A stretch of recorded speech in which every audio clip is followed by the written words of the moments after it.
Hi, it's your favorite startup founder, Sidney Madison Prescott, and welcome to Mirror Mirror, a startup founder's peek behind the mirror. Great to have you here and can't wait for you to hear the latest episode. Hi there.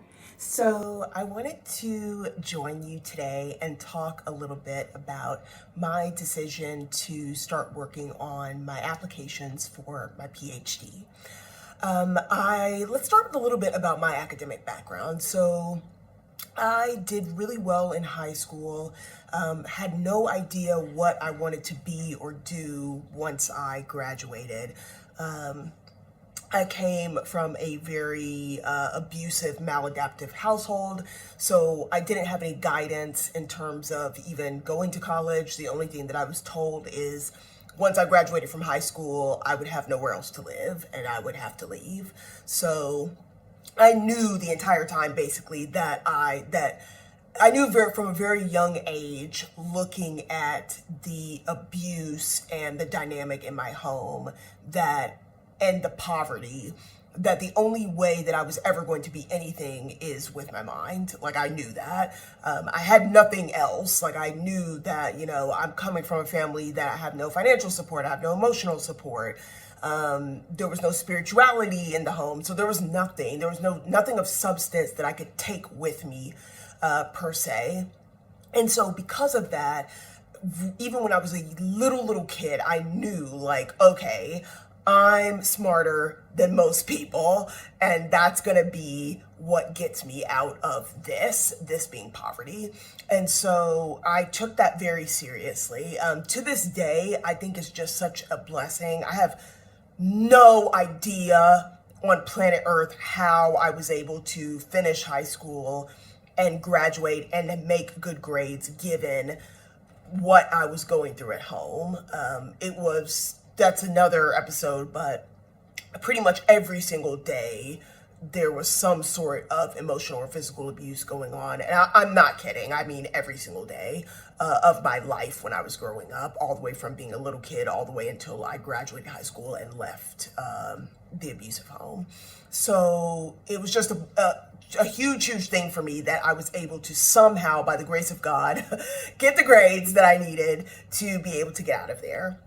I had really good grades, and I won a lot of awards in school. I was in advanced placement. I tested out of regular elementary school and went to a school for high achievers, a magnet school, when I was a little kid.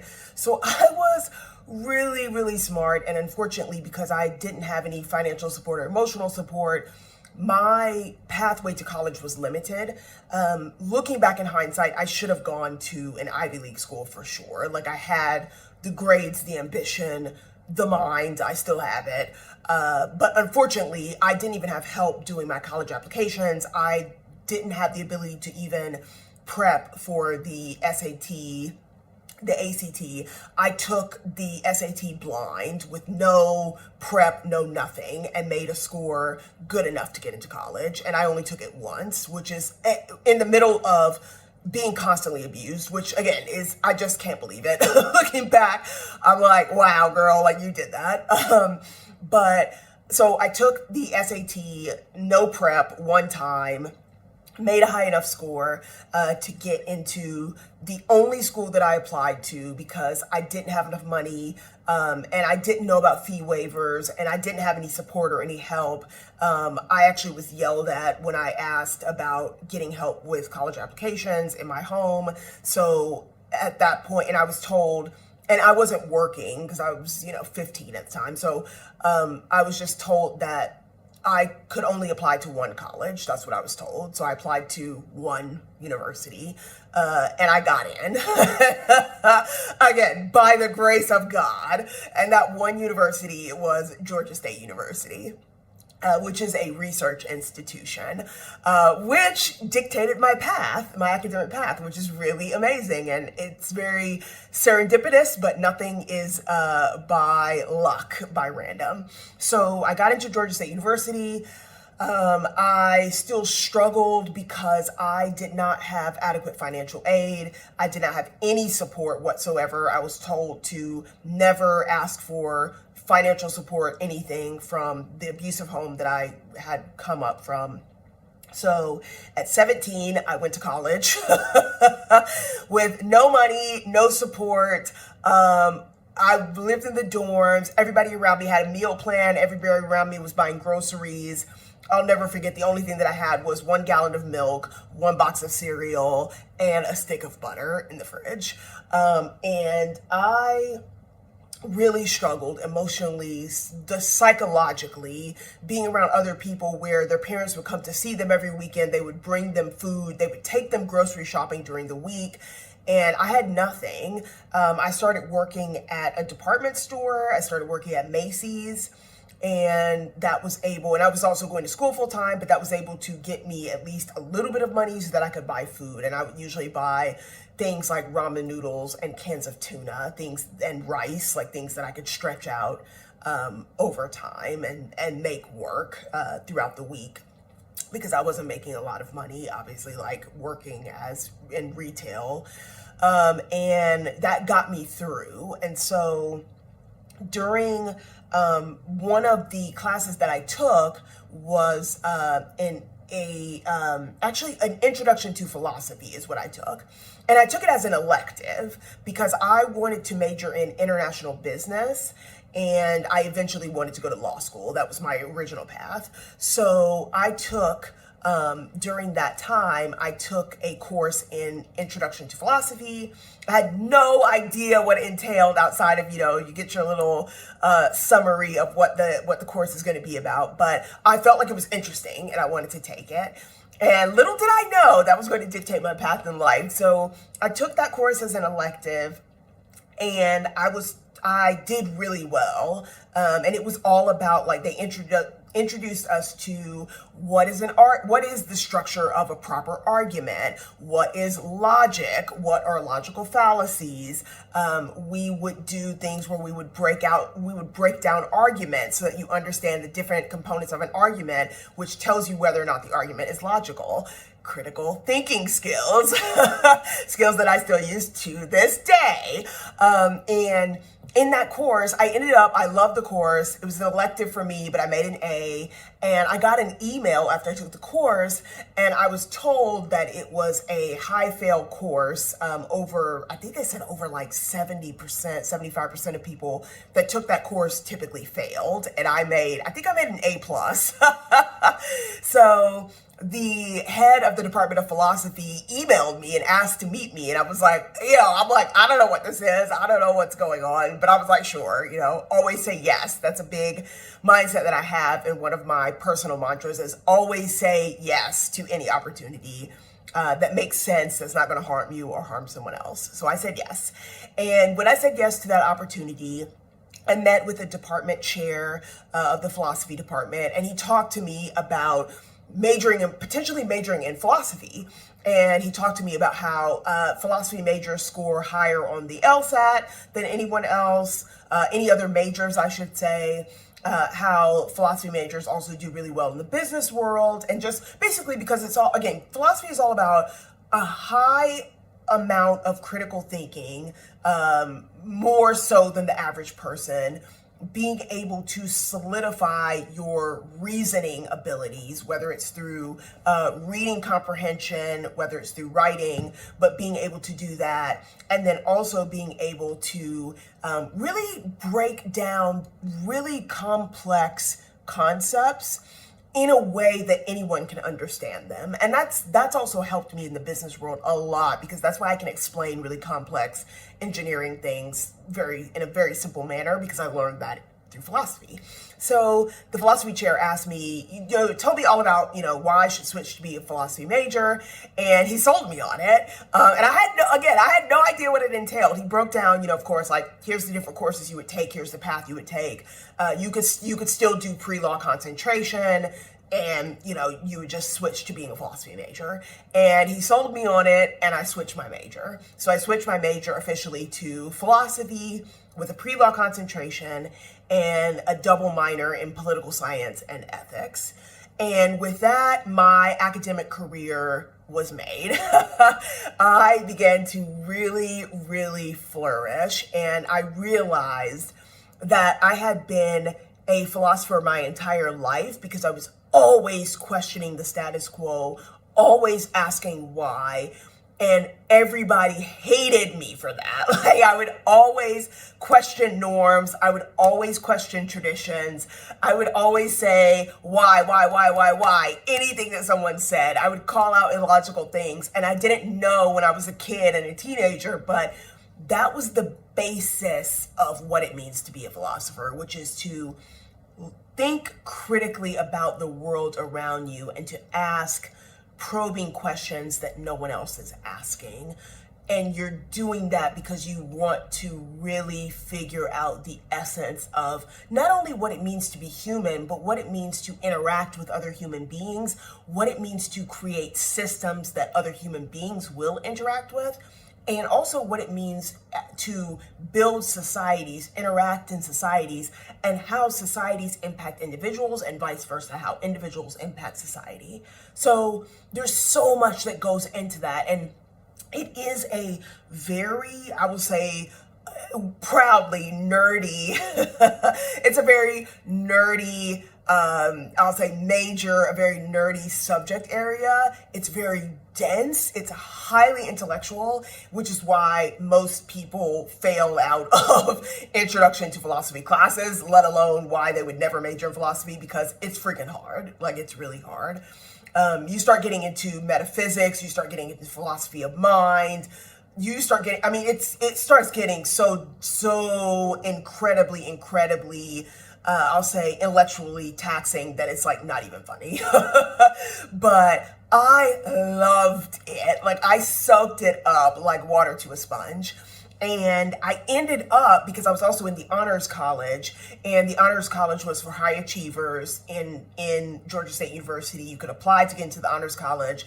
And what it meant is basically you would have additional assignments that you had to complete, we would have seminars that we have to go to, additional readings that you have to do, additional projects. You would have higher standards that you had to meet in your classes. So it was akin to like advanced placement in high school, but think about it as it was basically honors college and university. So I was in the honors college, so most of my philosophy classes were insane. Like, we were taking like graduate level philosophy at an undergraduate level because I was taking the honors philosophy level classes. And I really thrived. It changed my life. I cannot say this enough. Like, philosophy absolutely changed my life. And during that time, I decided that I wanted to write a thesis, because in the honors college, you could graduate with honors, you could graduate with advanced honors, or you could graduate with research honors. And me being the consummate high achiever, I wanted to graduate with honors, advanced honors, and research honors. Because that's the type A high achiever that I am. So I set out to do that. And a big part of that is you have to take pretty much all of the honors level classes in all of the courses that you took. You had to do, there were additional stipulations that you had to do. And for research honors specifically, you had to write a thesis, and you had to have, and it was truly like a graduate thesis. The only difference is there wasn't a full panel and a defense, but it was a full on, I took 2 years to research. I wrote my thesis on parental licensing and the equalization of opportunity. It is called the Cerebus, Parental Licensing and the Equalization of Opportunity. You can Google it, find it under my name, Sidney Madison Prescott. I did win an award for it. It won the best research paper or project at Georgia State University, which is awesome. And it changed my life writing that paper and research. And the crazy thing is, it made me realize that I love research, which I had no idea. I would have never known that I love research if I had not gone, two things, if I had not gone to a research institution, and if I had not decided that I wanted to write a thesis, an undergraduate thesis. Those two things changed my life because they enabled me to dive into research, learn research methods, and realize that I love research. There's something about diving into the subject matter in that way. It's very intense. You're scrutinizing so many different academic sources. You're going way back, sometimes to the source of, where was this conceptualized, like this topic that I'm researching? Why was it conceptualized? Who conceptualized it? What usage did it have in the past? What use does it have now? It's crazy. And it's very nerdy in a good way. I use nerdy in a positive way, not in a negative way. So when you hear me say nerdy, just trust me. It means like, yeah, I'm that bitch. Because if you're a nerd, yes, you are that bitch. Okay. You know your shit. So it's a very nerdy like thing to do, to be like, I love research. But I do, and it's great. It teaches you so much about yourself. It teaches you so much about perseverance. It teaches you so much about fallacies and why it's important, why when people make statements, blanket statements, and there is no empirical evidence, meaning tangible evidence to solidify the statements that they're making, why that is problematic. It's just such a cool thing to go through life and to have the ability to do research. Most people during their lifetime will not do it. It is something that is highly academic, and people will hate on it and say, oh, the Ivy Tower. But I'm here to tell you, coming from a family unit that did not prioritize education, that did not prioritize academic excellence, that was basically steeped in abject poverty, it changed my life to really lean on my intellectual capacities and to grow and nurture my intellectual capabilities without feeling as if I didn't want to do it because it would make me seem like a nerd or it would make me feel like a weirdo. I used to feel like that when I was a kid, but I realized that my intellect was the way out of the poverty that I was born into. And I realized that I basically didn't have a choice. Like, I didn't have a choice to be like, I'm not really that smart, like, which is what society teaches women and girls to do. It teaches us to placate men and to play down our IQ levels because men don't like women that are smarter, or boys don't like girls that are smarter than they are. Men don't like women that are smarter than they are. And throughout my life, I began to realize I don't care that men think that, oh, it's not sexy if you're smart, or, oh, you can be smart, but you can't be smarter than me. I don't care. I am more than likely smarter than most men that I meet. And I say that I carry that as a badge of honor with the S on my chest, like freaking Superman, because yes, I'm probably smarter than your man. I'm probably smarter than most men that you meet. And you know what?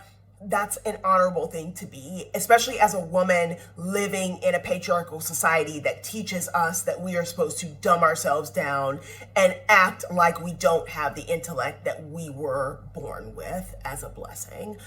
So for me, it's always been a sense of pride to say, I am smart. I don't just say, I'm smart, and that's it. I nurture my intellect on a daily basis. I read constantly. Even when I was a kid, I would finish multiple books, hundreds of pages every single day. And it meant a lot to me to dive into that part of me, the intellectual part of me. And it still does today.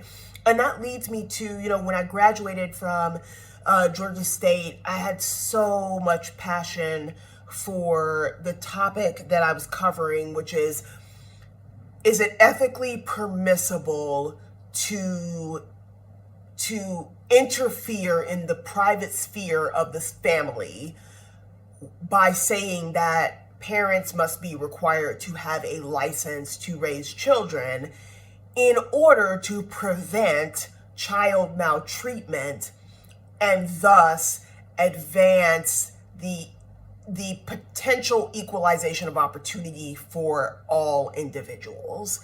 Basically saying, if you want to equalize opportunity for people, you have to start early in their lives. Typically, the interventions that we have when we talk about the equalization of opportunity happen at different stages of someone's life, but they are typically very reactive, meaning we're trying to equalize opportunity too late. Something has already happened, and then we're like, oh, wait, we need to equalize the opportunity, the access to this resource or that resource. And I find that problematic. Why are we interceding in terms of trying to maximize someone's access to opportunity after something has happened to prevent them from having that access? Instead, why not say, we're going to set up your life in such a way where the pathway we set you on will help to equalize access to opportunity.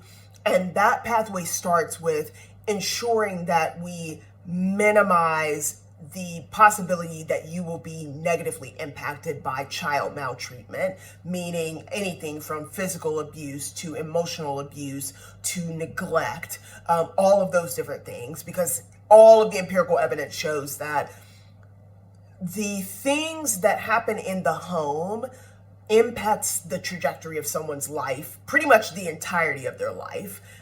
Everything, it really does. There's so much research around this. I can't even get into it, but the things that you go through in your childhood, the negative and the positive, they have an impact on the trajectory of your life, where you will go in terms of your education, in terms of the career you have, in terms of whether or not you end up getting married, whether or not you end up having children, where you live, the salary that you make, all of the things.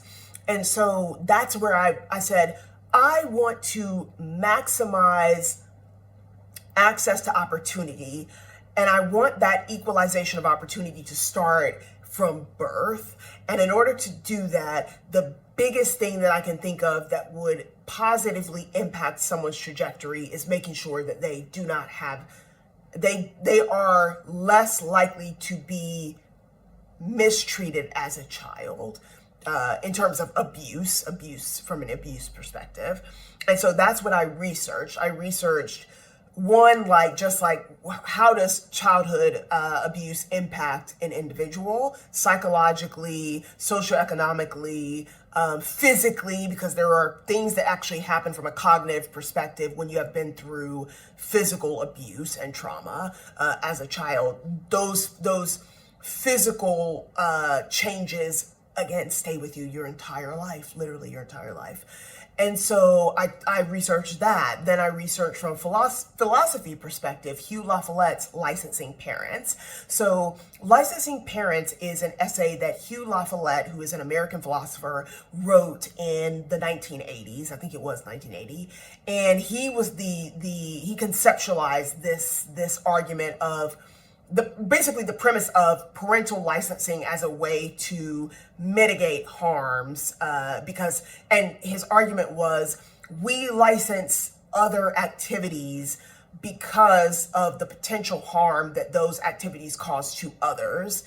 Driving a car, having a medical license, having a cosmetology license to do it, because there is a potential for harm to someone else by you doing that activity. And his argument was, we license other things that have a potential to harm others. Why don't we license the activity of parenting, which is fundamentally something that can harm someone, because you are literally raising a human being who can die at any given point in time while you're raising them. It's a living human being that can't take care of itself for half of the time that it's living in your home. That the child is living in your home, they can't take care of themselves because they're a child, and they have no legal autonomy. They have no autonomy in the eyes of the law, in the eyes of society.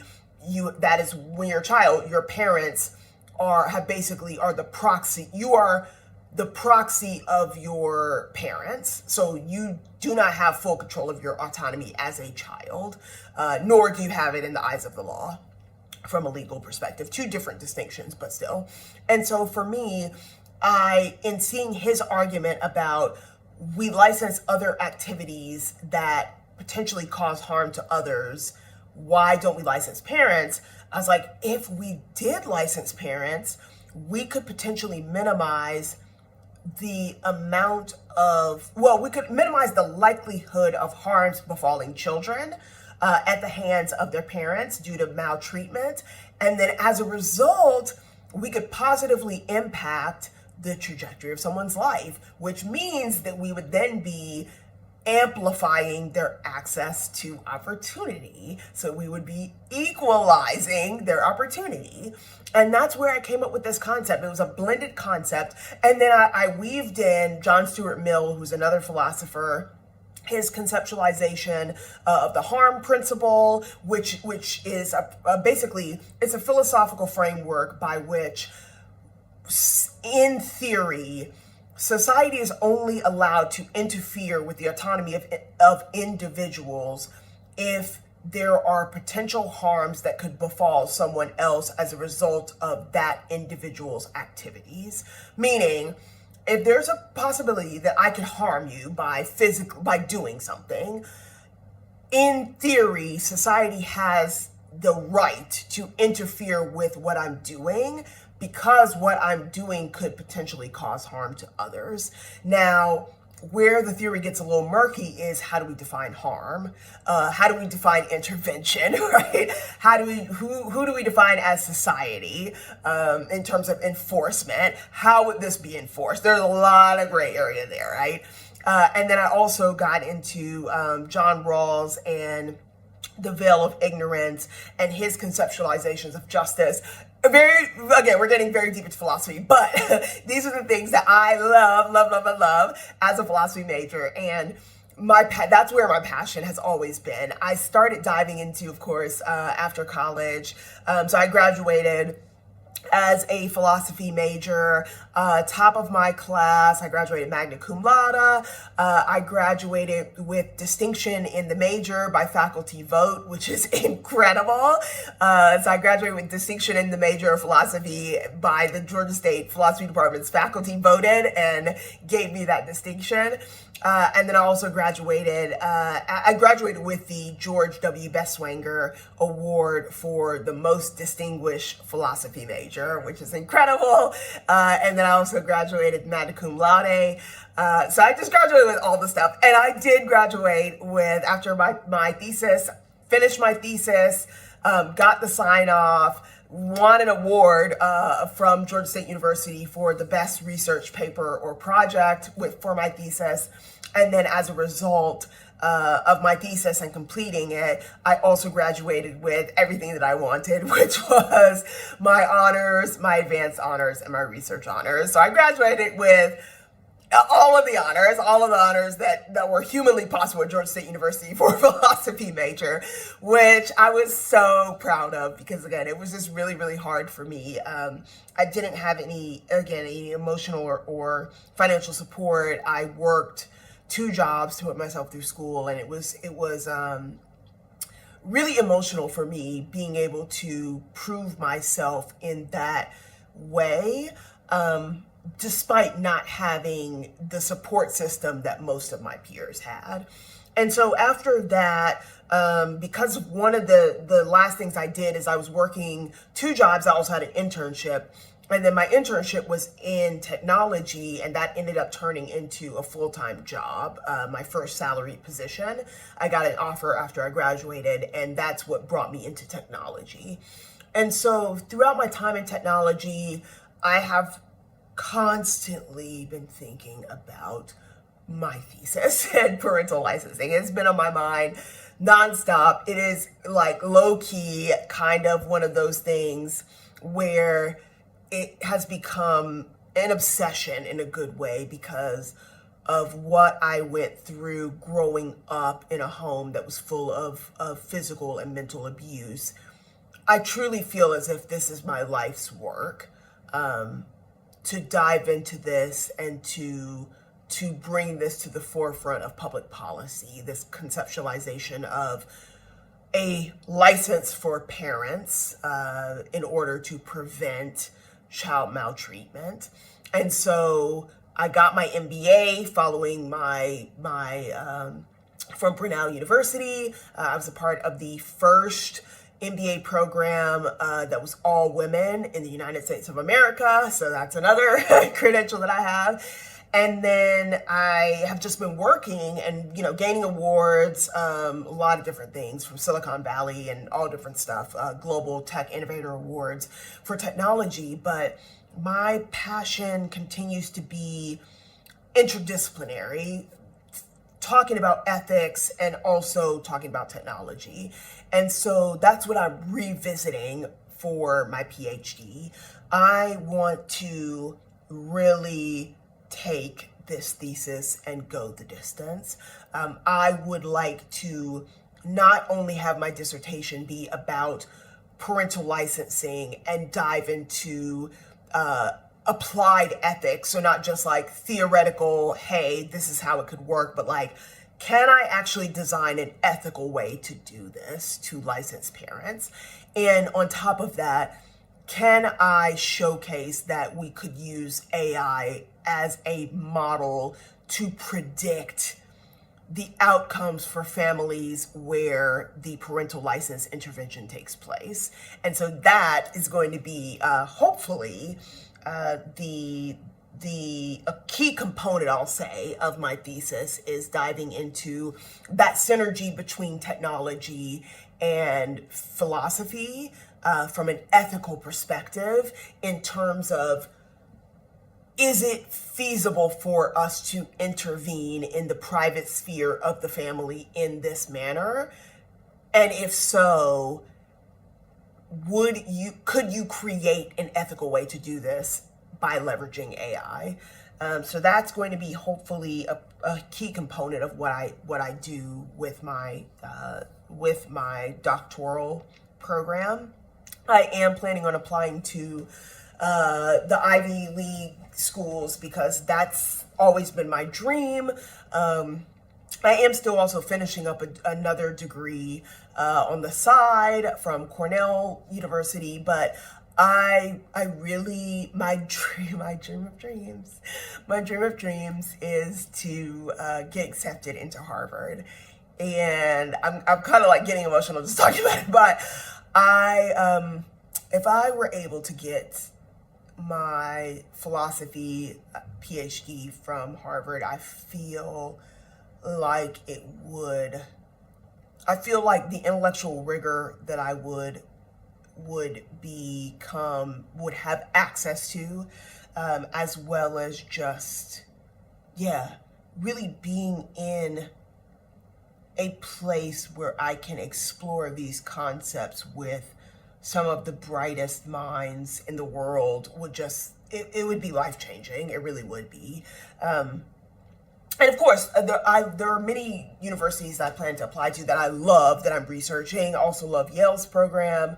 There are so many. There are so many, but I'm planning on applying to about 20 PhD programs, and I'm starting my process. I have already started it, actually. I was accepted to Black in AI, which is a program that prepares African American students to apply to PhD programs focused on artificial intelligence. And so I'm really excited because I have this interdisciplinary approach with philosophy and AI, but we need this more than ever, because I can tell you, as an engineering executive, ethics is basically not even considered in most of these companies. And I've worked for some of the biggest tech firms around. I've worked for Spotify, E-Trade, Bank of New York Mellon, Fiserv, and nobody even talks about ethics. It's sad, really. Most of the products that you are using that are infused with AI there has not even been 1 second of somebody's time that has been spent thinking about the ethical ramifications of what they have designed and delivered to you as a user. And I want to change that. I feel that it is fundamentally doing humanity a disservice to not have ethicists be front and center in the new technological revolution that has been ongoing for the past decade in relation to the internet, Web3, chat GPT, and basically generative AI, all of our LLMs that we're using now. Like, why are there, like, we need ethicists involved in every single facet of the development process. I'm telling you, as someone who has worked in big tech for years, it is abhorrent that we do not have ethicists in every single decision. The same thing as in clinicians. They have ethicists in the hospitals talking them through the ethical ramifications of decisions around patients. We should have ethicists talking to engineers and engineering leaders at every single stage of the software development lifecycle. This is a hill that I will die on. And so I hope to start to lead that revolution as a philosopher. So I am a philosopher in terms of by being taught, but by trade, I am an engineer. And so what I want to do is bring philosophy, specifically ethics, back to the forefront of technology. And I hope to start to do, and public policy. And I hope to start to do that through the pursuit of and eventually attainment of my doctoral degree, and then moving away from, I don't want to say moving away from academia because I want to be a professor, but a part of my journey will be not only teaching as a professor, but also advocating and getting out into the public policy sector and the technology sector to really advocate for these ethical interventions that are absolutely necessary, in my opinion, in order to ensure that what we are building from a technological standpoint will actually benefit all of society, not just the 1% of society. And so that is a little bit about my educational background and what I'm hoping to get out of pursuing a PhD. And yes, I'm still working on my startups as well. Again, high achiever, this is what we do, we multitask. But I hope that you enjoyed this conversation. Please follow me on my journey. Right now, I am currently in the process of starting to work on my application packets, which means I'm basically working on my research statement, my statement of purpose, my personal statement, and then also starting to get together a list of who my letters of recommendation will come from. And then I also have to start creating an entire packet for my recommenders where they have access to all of the different materials, writing sample, all of that stuff that I have, because they'll need that in order to write me a letter of recommendation. And then I have to track all of the letters of recommendation that are coming in against my applications, and I have to submit applications.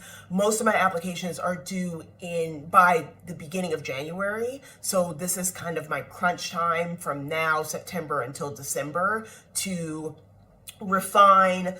For every single school, I have to do a different research statement, different statement of purpose, and personal statement, and then get my letters of recommendation and then submit my application. So it's going to be a tedious process because I'm applying to about 15 to 20 schools. But please follow me, Sidney and the City. And you can also follow me on my website, www.sidneymadisonprescott.com. And you can always find me on my podcast and on Substack. And also keep following the journey of my startups, Mirror and Adriatic Harvest. Mirror is a fashion tech startup powered with AI. And we're introducing the world's first AI fashion stylist, a mobile app, and eventually a smart mirror, which will be a floor-length mirror that will be AI powered, that you can sit right in your home. And Adriatic Harvest, which is an agricultural startup where we are going to be building 3D printed wine barrels, 3D printed beehives, honeycombs that are going to have 3D printed flavor capsules, and so much more powered by AI. That is Adriatic Harvest. And I am Sidney Madison Prescott, the solo founder of Mirror and Adriatic Harvest, an award-winning philosopher, award-winning engineering executive, and future PhD candidate. Thanks so much for listening in, and can't wait to see you on the next podcast episode.